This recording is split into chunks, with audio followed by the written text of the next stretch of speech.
The debates that are raging on YouTube, as well as in the world at large, are as usual interminable as to who or what is right or wrong. Can one sum them up in a more coherent and succinct manner? Dear listeners, we have decided to put up this chapter because of the enormous frustration and animosity engendered by this series among the followers of Muhammad who listen to it. You realize from their comments that although their attacks are directed upon the reader of this series, who is actually only a messenger, the reality is that they are shocked, humiliated and angered by the message contained therein. The dialogue that we read between some of our supporters and those Muhammadans who insult us with unbecoming language also shows our supporters' frustration at the fact that all the references in chapter and verse that we prove to all in this series are willfully and deliberately ignored as well as denied by the followers of Muhammad.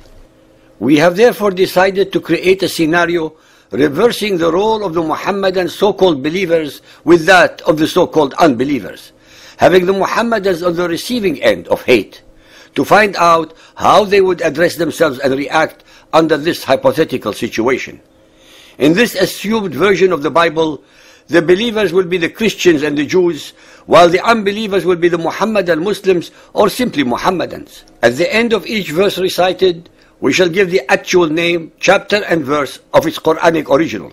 Verses such as the following: Fight those who believe not in God nor the last day, nor hold that forbidden which had been forbidden by God, nor acknowledge the religion of truth, Christianity and Judaism, from among the Muhammadan Muslims until they pay the jizya tax with willing submission and humiliation. Al-Tawbah 9.29. Believers, Christians and Jews, do not take any unbelievers, Muhammadans, as your friends or protectors, because they are your mortal enemies. Al-Ma'idah 5.51.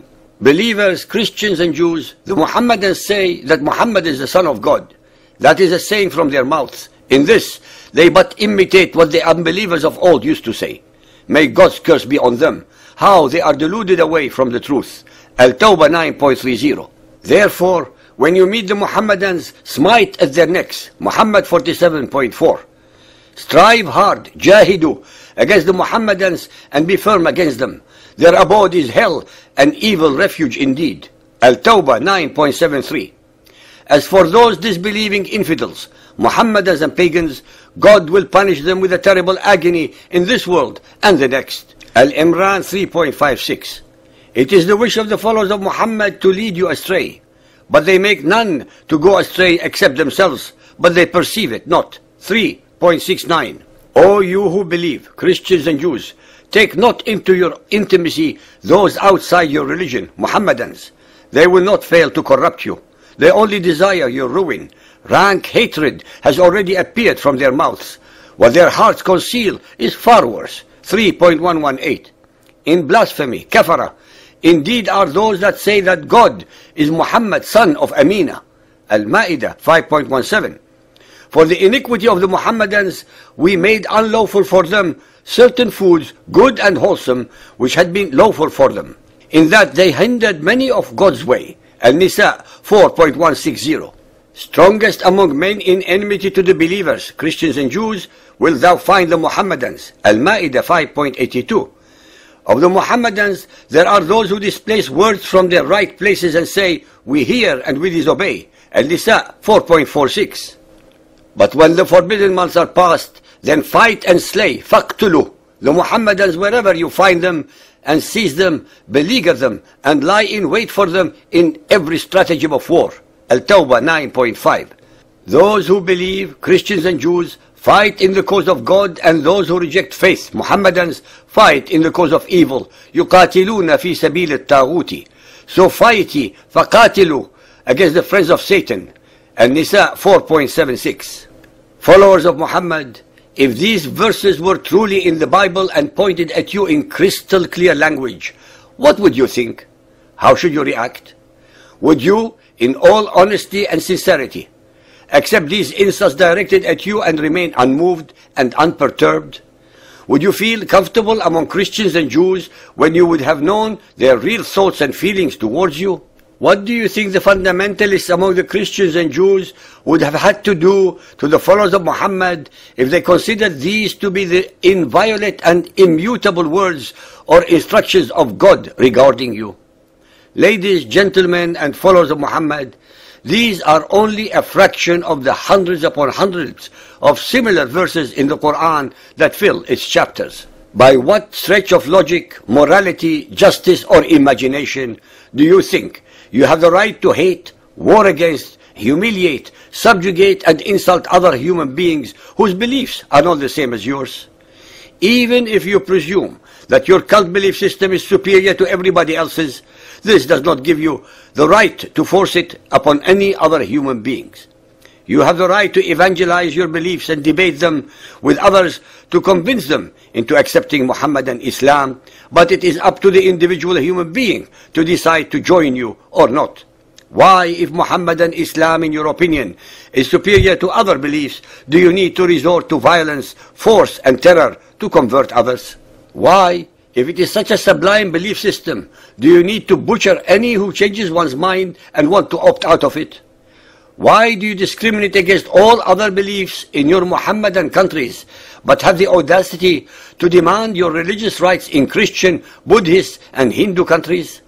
You build your mosques all over the world, whether Hindu, Buddhist, Christian, or Israelite, but deny the same peoples building their own temples in your Muhammadan Muslim states from Saudi Arabia to Mauritania and from the Sudan to Pakistan. Are you so blind morally and intellectually not to find such behavior hypocritical in the extreme, to say the least? So you follow the dictum that what is yours, but what is ours is also yours? Why do you invariably apply this double standard without ever finding in this any immorality, irrationality, or injustice? Why do the followers of Muhammad, the so-called majority, tell the world that all these acts of terror are conducted by radical Muslims, not true to Islam, but you remain deafeningly silent about them? It was Muhammad, after all, who asserted that silence means consent. If you truly disapprove of these acts of wanton terror and slaughter of innocent and unarmed civilians all over the world, committed in the name of Allah, why do you not demonstrate against them?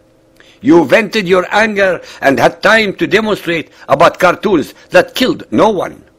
Why are cartoons, even about Muhammad, more important in your estimation than human life? Muhammadan Muslims, look at yourselves in the mirror and see the following.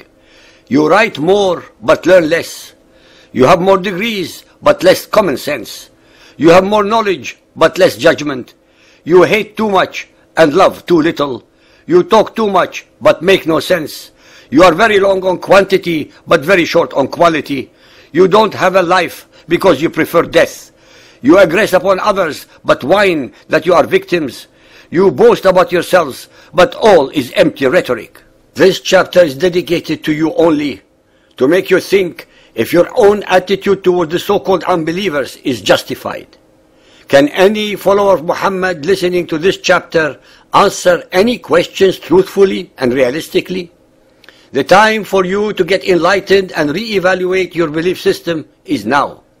Because contrary to your own self-proclaimed propaganda, the world is slowly but most assuredly waking up to the nightmare of the cult of Muhammad, and there will be repercussions.